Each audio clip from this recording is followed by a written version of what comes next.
The grand chamber of the Galactic Council was the largest room Catherine Shaw had ever seen. It stretched upward for nearly 100 meters, with seats carved into the walls in rising circles, each section designed for a different species. Some seats were filled with water for the aquatic delegates. Others glowed with heat for those who came from volcanic worlds. The ceiling was made of transparent crystal, and through it, the cold light of distant stars looked down on the gathered representatives of 47 civilizations. Catherine stood alone at the central podium, a small human woman in a simple gray suit, surrounded by beings that could crush her with a single limb or dissolve her with a breath of toxic air. But she was not afraid. She had stopped being afraid of aliens a long time ago. Now, she was simply tired. Behind her, sitting in the modest human section, her aide, Daniel Porter, watched with growing concern. He had worked with Catherine for 15 years, through trade negotiations, border disputes, and one terrifying hostage situation that had nearly cost her daughter's life. He knew every expression on her face, and right now, he saw something that worried him deeply. She looked like someone who had already made up her mind about something important. "Hi." Arbiter Vorthox rose from his throne at the highest point of the chamber. He was a Keth, an insectoid species that stood 3 meters tall on 6 powerful legs. His wings, vestigial now after millennia of civilization, still fluttered when he was agitated. His compound eyes reflected the light of 1,000 display screens as he addressed the assembly. "The Council has reviewed humanity's petition for full membership," he announced, his translator turning clicks and hisses into flat mechanical speech. "After careful consideration of all factors, including humanity's relatively short time among the stars, their limited territorial holdings, and certain concerning cultural tendencies, the Council has reached its decision." Catherine remained perfectly still. She had heard rumors of what was coming. She had hoped they were wrong. "Humanity will remain classified as a provisional species," Vorthox continued. "They will not receive voting rights on matters of galactic policy. They will be restricted from colonizing any world within 200 light-years of established Council territories. Furthermore, all human technological developments must be submitted to the Council for approval before implementation. To ensure they do not pose a threat to galactic stability." A murmur ran through the chamber. The Voran delegates, blue-scaled reptilians who had first contacted humanity 2 centuries ago, nodded their heads in approval. The Pelori, small furry creatures who controlled much of the galaxy's trade, whispered among themselves with evident satisfaction. Only the Thesari observer, an ancient being whose species had existed longer than most stars, watched in silence with her many eyes. Daniel felt his hands clench into fists. This was worse than anyone had predicted. Provisional status meant humanity would remain second-class citizens of the galaxy indefinitely. The territorial restrictions would strangle their growth. And the technology oversight was nothing less than an attempt to control their future. He expected Catherine to argue, to present counter-proposals, to fight as she had fought for 3 years of negotiations. Instead, she simply smiled. That smile sent a chill through several of the alien delegates, though they could not have explained why. There was something in it that did not belong in a chamber of diplomacy. It was the smile of someone who had been pushed too far and had found unexpected peace in what came next. "Hi, Arbiter," Catherine said, her voice calm and clear. "I would like to thank the Council for finally making their position clear. For 3 years we have negotiated in good faith. We have offered compromises. We have swallowed insults. We have watched our people suffer while waiting for justice that never came." She reached into her pocket and withdrew a small data chip, placing it gently on the podium before her. "Humanity came to the stars with hope in our hearts. When we met the Vorn in the Kepler system, we thought we had found brothers and sisters among the cosmos. We were wrong." The Vorn ambassador shifted uncomfortably in her seat. "When the Keth raided our colony on New Brisbane," Catherine continued, "we lost 30,000 men, women, and children, civilians, families. The Council investigated and called it a misunderstanding. When the Pelori trade guilds manipulated our markets and crashed our economy 3 separate times, the Council called it natural market forces. When we finally developed our own faster-than-light travel, After decades of being denied access to existing technology, the Vorn demanded we hand over our research as tribute. Her voice never rose above a conversational tone, but somehow it carried to every corner of the vast chamber. Came here seeking partnership. We offered our medicine freely, and it has saved millions of lives across dozens of worlds. We shared our art, our music, our stories. We asked for nothing but respect and a fair chance to grow. She tapped the data chip with one finger. This contains humanity's formal withdrawal from all council treaties, agreements, and obligations. Effective immediately, Earth and all human colonies are no longer subject to council authority.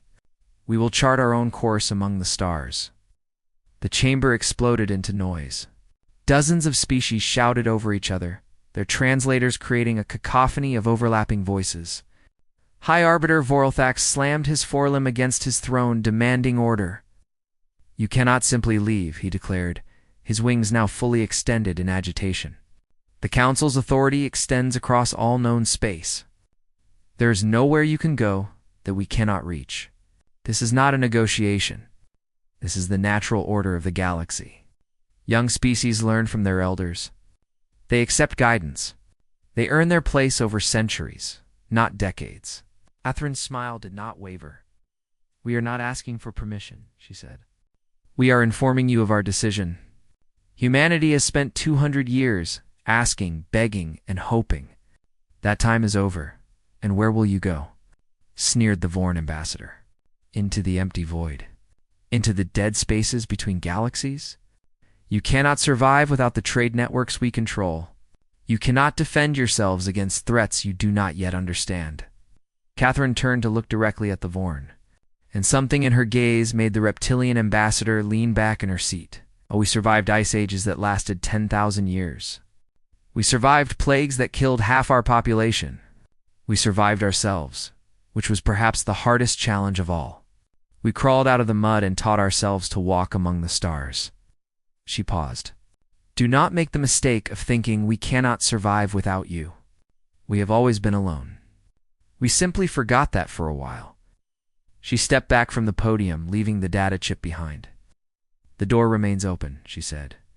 When the Council is ready to treat humanity as equals, you know where to find us. Until then, we have nothing more to discuss. Daniel rose from his seat and followed Catherine as she walked toward the chamber's exit.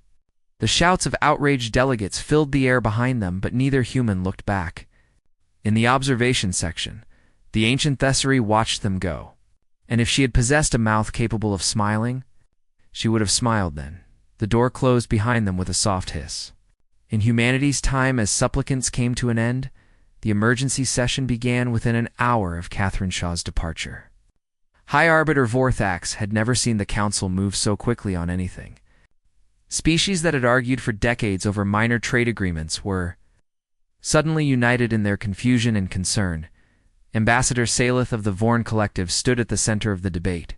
Her blue scales had darkened with stress, a visible sign of her agitation that she could not hide. She had been the first to make contact with humanity all those years ago in the Kepler system. At the time, she had reported that they were a simple species. Emotional and primitive, easy to control, and potentially useful as laborers. Now she was beginning to wonder if she had made a terrible mistake. They cannot sustain themselves, she insisted to the assembly. Human technology depends on resources they can only obtain through our trade networks. Their ships use fuel refined in Pelori facilities. Their medical equipment incorporates Keth components. Within a year, perhaps 2, they will come crawling back, begging for readmission. The Pelori trade minister, a small creature named Court who wore elaborate golden chains around his neck, nodded in agreement.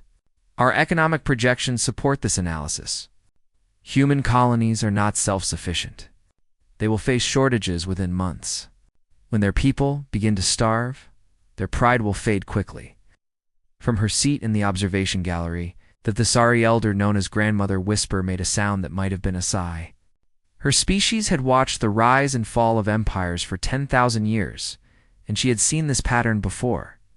The young and powerful always underestimated those they considered beneath them. May I speak? She asked, her voice like wind through ancient trees, The chamber fell silent. The Thessari rarely participated in council debates, preferring to observe and record. When they did speak, it was usually worth hearing. Vorthax gestured his permission with one of his many limbs. Grandmother Whisper rose slowly, her crystalline body catching the light from the star. "Filled ceiling? I have studied human history," she said. "Not the summaries your analysts prepare, but the original records. Their languages, their stories, their songs." She moved toward the central podium, where Catherine's data chip still sat untouched, as if no one was willing to be the first to pick it up. "Do you know what makes humans different from most species in this galaxy?" she asked. "It is not their technology, which is indeed young and limited. It is not their military strength, which is modest by our standards. It is their stubbornness." Several delegates made sounds of dismissal, but Grandmother Whisper continued. "Humans evolved on a world that tried to kill them constantly. Earthquakes, volcanoes, ice ages, diseases. Their planet was not kind to them, and yet they survived. They built civilizations, watched them fall, and built new ones on the ruins. They fought among themselves for thousands of years, came to the edge of extinction through their own foolishness, and still they persisted." She turned her many eyes toward Ambassador Salith. "You believe they will return when they face hardship, but hardship is what made them strong. You think hunger will break their will, but they have known hunger before, and it only made them more determined." Salith's scales shifted through shades of blue. "What are you suggesting? That we simply let them go? Allow a young species to wander the galaxy without oversight?" "I am suggesting, Grandmother," Whisper replied, "that you consider the possibility that you have created something you cannot control. You pushed them. You insulted them. You denied them every opportunity to grow alongside you, and now they have decided to grow without you." On Earth, the news of Catherine's declaration spread faster than anyone had expected. Daniel Porter had never seen anything like it. Within hours, every screen on the planet was showing the footage from the council chamber. Within days, the response had become overwhelming. In the city of Portland, a woman named Lucy Martinez stood in her kitchen and watched the video of Catherine placing the data chip on the podium. Lucy had been born on Earth, but had spent 10 years working on a mining station near Jupiter, where council regulations had made life unnecessarily difficult. She had seen firsthand how the Pelori manipulated prices to keep human operations barely profitable. She had watched Keth inspectors shut down perfectly safe equipment over minor technical violations. When Catherine said the words, "We will chart our own course," Lucy felt something shift inside her chest. It was hope, mixed with fear, mixed with a strange kind of joy she had not felt in years. Her husband Nathan came into the room and stood beside her. "They're asking for volunteers," he said quietly, "for the Exodus. They need people who know how to work in space." Lucy looked at him for a long moment. They had 2 children, both young enough to remember nothing but the journey ahead. Everything they owned was in this house, in this city, on this planet. "What do you think?" she asked. Nathan smiled. "I think I'm tired of asking permission to live my own life." Across the world, similar conversations were happening. Not everyone chose to leave. Many loved Earth too much to abandon it, and they would stay behind to keep the old home alive. But millions of others felt the pull of the unknown, the chance to build something new without the council's shadow hanging over them in the council chamber. The debates continued for days. Some delegates demanded military action to prevent the human exodus. Others argued for economic sanctions, though it was hard to sanction a species that was voluntarily leaving your economy. A few suggested negotiation, but no one could agree on what to offer. High Arbiter Voralthax grew increasingly frustrated. He had expected the humans to back down once they realized the enormity of what they were attempting. Instead, reports came in of human ships gathering near Jupiter, of colonies packing up their essential equipment, of families saying goodbye to friends and relatives who had chosen to stay. "They're actually doing it," he muttered to his aide. "They're actually leaving." His aide, a young Keth who had spent time on Earth as part of a cultural exchange program, looked at the floor. He had met humans during his time there, shared meals with them, learned their strange and beautiful music. He had tried to tell his superiors that they were wrong about humanity, but no one had listened. "They have nothing to lose," the aide said quietly. "We took everything else from them." In the observation gallery, Grandmother Whisper watched the chaos below with ancient patience. She had seen this story before, played out across millennia with different species in the leading roles. Sometimes the young ones were crushed by the old powers. But sometimes, rarely, they escaped and grew into something magnificent. She did not know which outcome awaited humanity. But for the first time in centuries, she found herself curious about the future. The data chip remained on the podium, glinting in the starlight, a small piece of technology that had changed everything. No one touched it.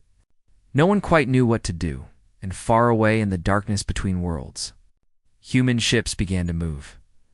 Admiral Christopher Lane had spent 40 years in the human space fleet, but he had never commanded anything like this. He stood on the bridge of the carrier Endeavour and watched his tactical display with a mixture of pride and terror. 742 ships had answered the call. More were arriving every hour. They were not warships for the most part. Humanity had those hidden away in places the Council had never thought to look, but this fleet was something different. These were colony vessels, massive ships designed to carry thousands of people across the stars. Research stations that had unmoored themselves from their orbits. Cargo haulers loaded with supplies and equipment. Civilian transports packed with families who had chosen to leave everything behind. The largest migration in human history was gathering near Jupiter, and Christopher was responsible for getting them safely into the unknown. His communications officer, Lieutenant Maria Santos, looked up from her console. She was young, barely 30, but she had a calm steadiness that Christopher appreciated during stressful moments. "Sir, we're receiving another transmission from the Council station. High Arbiter Vorthax is demanding to speak with Earth's leadership." Christopher shook his head. "Route it to the diplomatic corps? Ambassador Shaw can deal with him. We have work to do." The truth was that Catherine had told him she had nothing more to say to the Council. The data chip she had left behind contained everything that needed to be communicated. Now it was time for action, not words. On the bridge's main screen, Christopher could see the fleet arranging itself into departure formations. Each group of ships had a designated lead vessel, experienced captains who had spent years navigating the trade routes the Council controlled. They knew how to handle their crews, how to manage supplies, how to deal with emergencies in the void between stars. But none of them had ever done anything like this before. "Admiral," said Commander Henry Park, his executive officer, "we've received the final passenger counts from the staging areas. Total population of the Exodus fleet is now just over 12 million people." Christopher let that number sink in. 12 million human beings who had trusted their lives to this fleet. To him, to the dream of a future free from Council control, it was a weight he felt in his bones. "And the remaining colonies?" he asked, holding position as planned. "Earth's population is staying mostly in place, as expected. The Luna settlements and Mars are maintaining skeleton crews to keep operations running. They've agreed to the communications schedule. This had been one of the most difficult parts of the planning. Not everyone could leave, and not everyone wanted to. Earth itself would remain proud and defiant, a reminder to the galaxy that humanity had not been driven away. Those who stayed would maintain the old trade relationships, keep the essential systems running, and ensure that there was always a home to return to if things went wrong. Far below, on the surface of the planet that had given birth to their species, those goodbyes were happening in millions of homes. In the city of Austin, Lucy Martinez knelt beside her mother's chair and held the old woman's hands. Clara Martinez was 87 years old, too frail to make the journey into the unknown, but too stubborn to let her daughter feel guilty about leaving. "You take those grandbabies of mine and you show them the stars," Clara said, her voice firm despite her age. "You build something beautiful out there, and you name something after me, you hear?" Lucy laughed through her tears. "I will, Mama. I promise." Nathan waited by the door with their children. A boy of 6 named Samuel and a girl of 4 named Alina. They did not fully understand what was happening, but they knew it was important. Samuel clutched a small toy spaceship his grandmother had given him. Alina held a photograph of the family, taken just last week in the backyard of the house where Lucy had grown up. "We'll send messages," Lucy said, "as often as we can. The communication relays will still work, at least for a while." Clara waved her hand dismissively. "Don't you spend your time worrying about an old woman on Earth. You focus on building a life for those children. That's all I want." The transport that would take them to the orbital station was waiting outside. Lucy hugged her mother one last time, breathing in the familiar scent of her perfume, memorizing the feeling of her arms. Then she walked away, because if she stayed any longer, she might not be able to leave at all. Similar scenes played out across the planet. Brothers said goodbye to brothers. Friends embraced for what might be the last time. Children left parents behind, and parents sent children toward an uncertain future. It was heartbreaking and hopeful in equal measure, and the fleet preparations continued. Engineers ran final diagnostics on life support systems. Medical teams organized supplies and set up emergency protocols. Teachers prepared educational materials for the children who would grow up among the stars. Every person had a role. Everyone understood how important their work was. Admiral Lane walked through the Endeavour, stopping to speak with crew members and passengers alike. He found Lucy Martinez in one of the observation lounges, staring out at the swirling clouds of Jupiter while her children slept nearby. "First time in space?" he asked gently. Lucy shook her head. "No, sir. I worked the mining stations for 10 years. But this is different." She paused. "This is forever." Christopher nodded. He understood exactly what she meant. The mining stations had been temporary postings, jobs that ended with a trip home to Earth. This was not a job. This was a new life, with no guarantee of return. "Are you scared?" he asked. Lucy considered the question carefully. "Yes," she admitted. "But I'm more scared of what would have happened if we'd stayed. Another 50 years of asking permission to exist. Another century of watching the Council take and never give anything back." She shook her head. "My children deserve better than that. They deserve a chance to grow up free." Christopher smiled. It was the answer he had heard from hundreds of people over the past few weeks. Fear mixed with hope, uncertainty paired with determination. It was, he thought, the most human combination of emotions possible. "We depart in 6 hours," he told her. "The fleet will split into multiple groups, each heading for a different sector. You'll be with the Beta group, heading toward the Galactic Rim." "I heard there's nothing out there," Lucy said. "Just empty space and dead rocks." "That's what the Council's surveys say," Christopher agreed. "But Council surveys have been wrong before. And even if they're right, dead rocks can become living worlds with enough work and enough time." He left her there, staring at Jupiter's storms, and continued his rounds through the ship. There was still so much to do, so many details to check, so many people counting on him to get this right. In orbit around Earth, the fleet waited. 742 ships carrying 12 million human beings into the unknown. Behind them, the planet that had nurtured humanity for 200,000 years. Hung in the darkness like a blue and white jewel. Ahead of them, there was only the void, filled with danger and possibility in equal measure. Admiral Christopher Lane returned to his bridge and gave the order that would change everything. "All ships, begin departure sequence. May God watch over us all."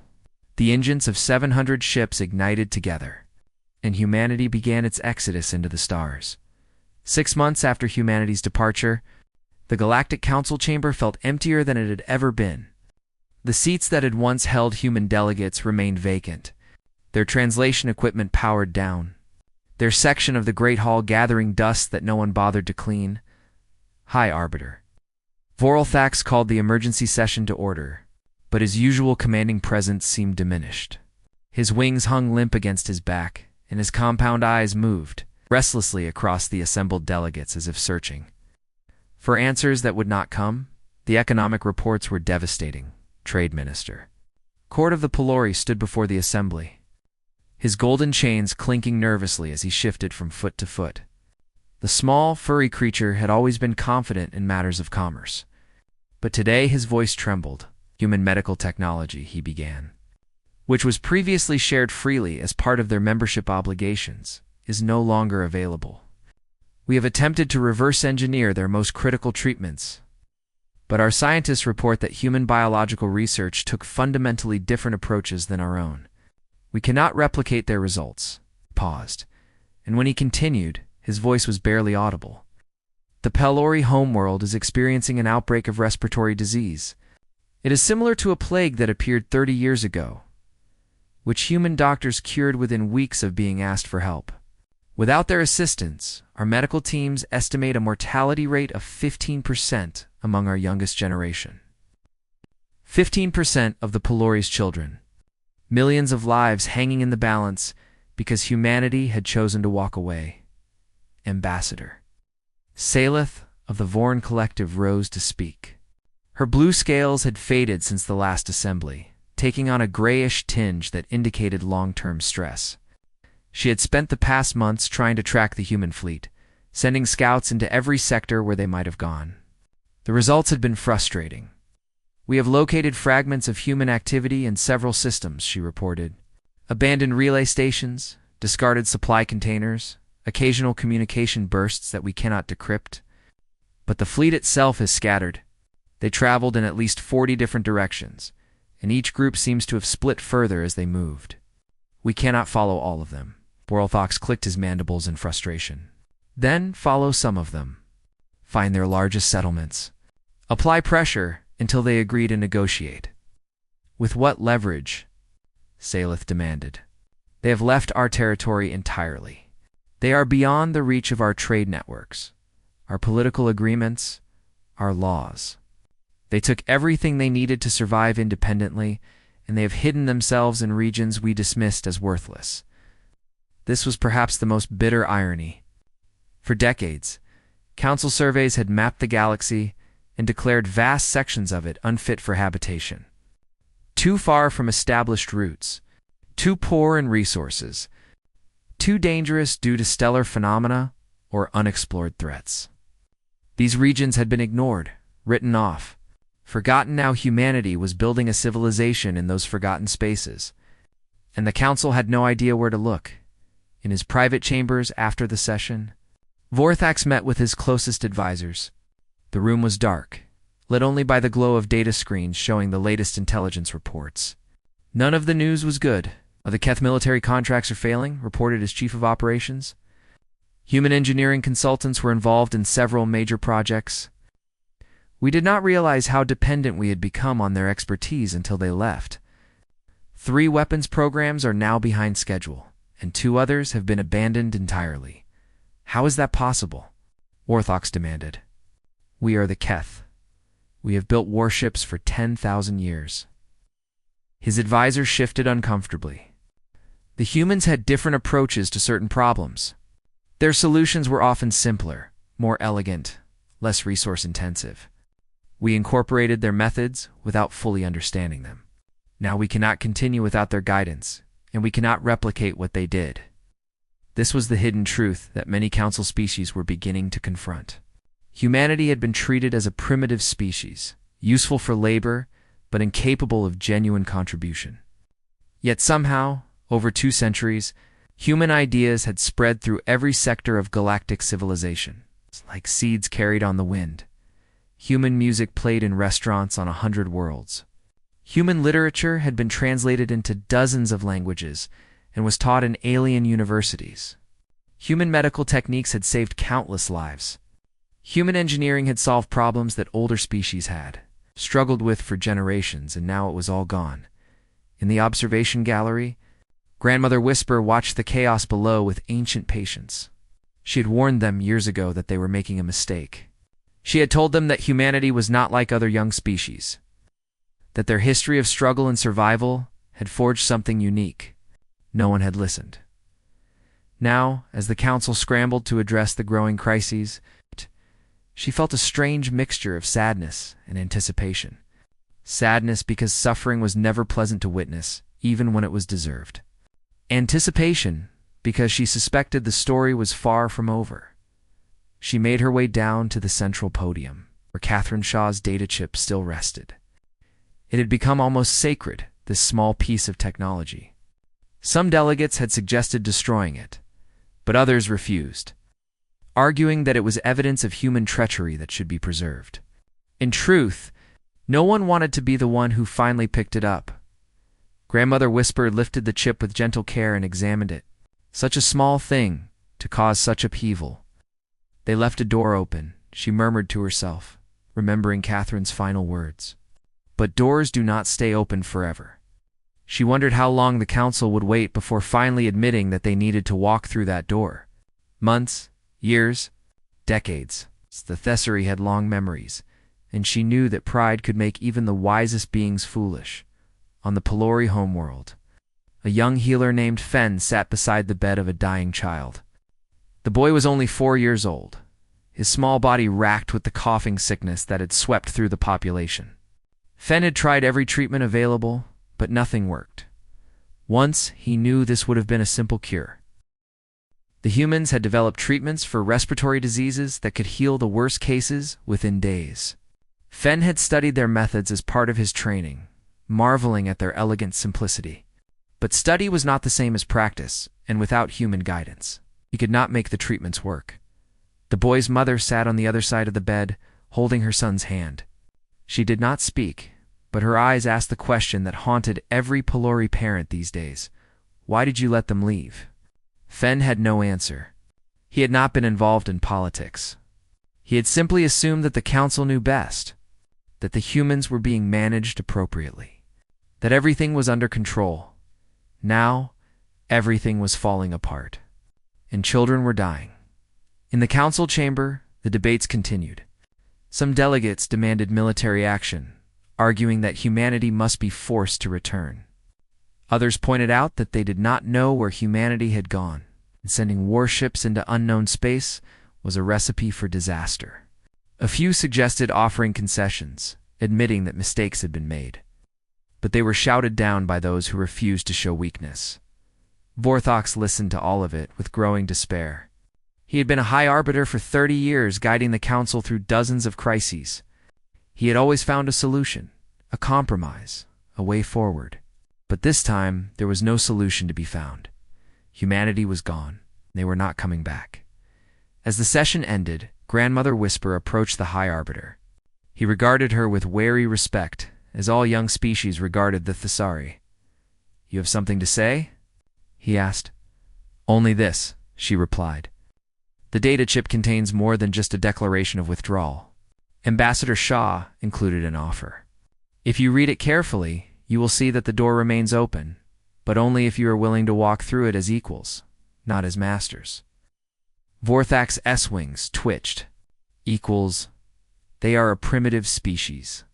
They have existed for barely a heartbeat of cosmic time.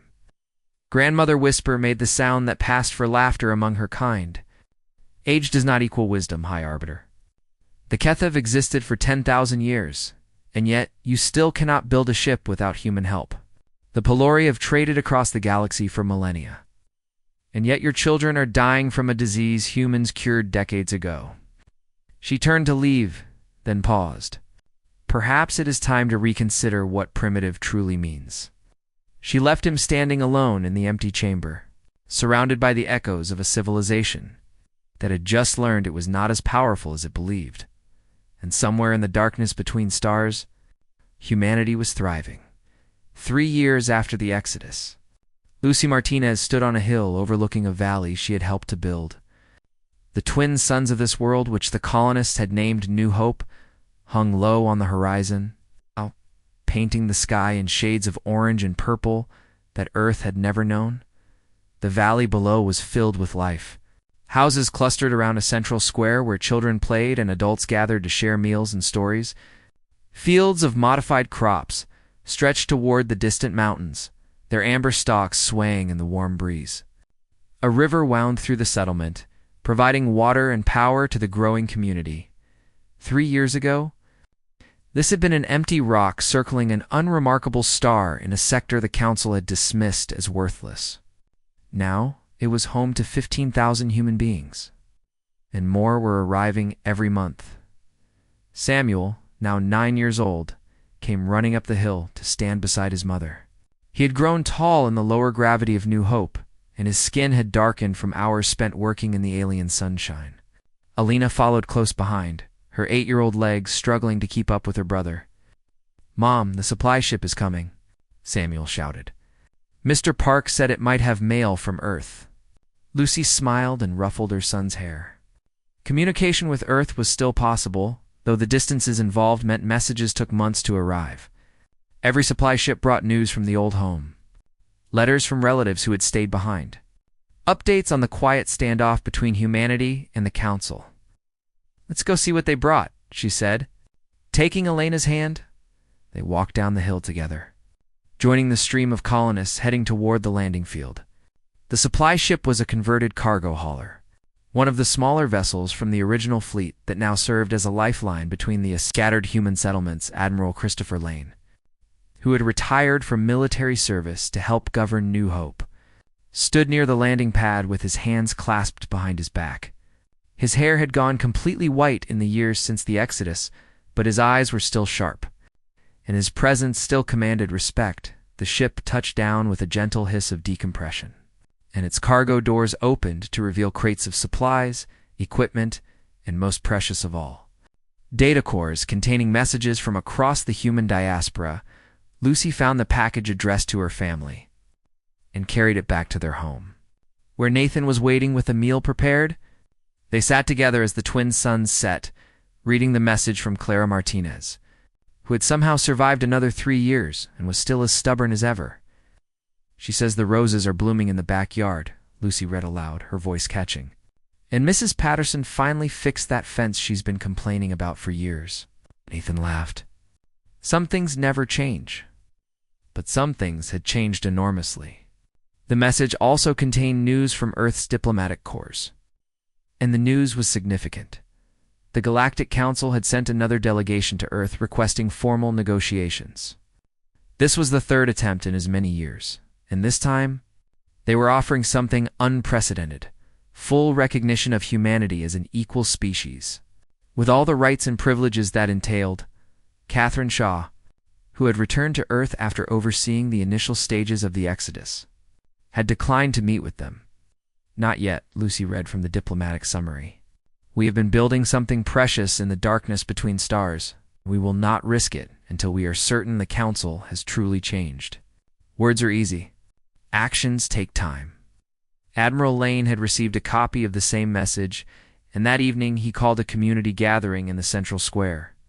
The colonists of New Hope assembled under the stars, their faces lit by torches and the soft glow of screens. "I've all seen the news from Earth," Christopher began. "The Council is asking for reconciliation.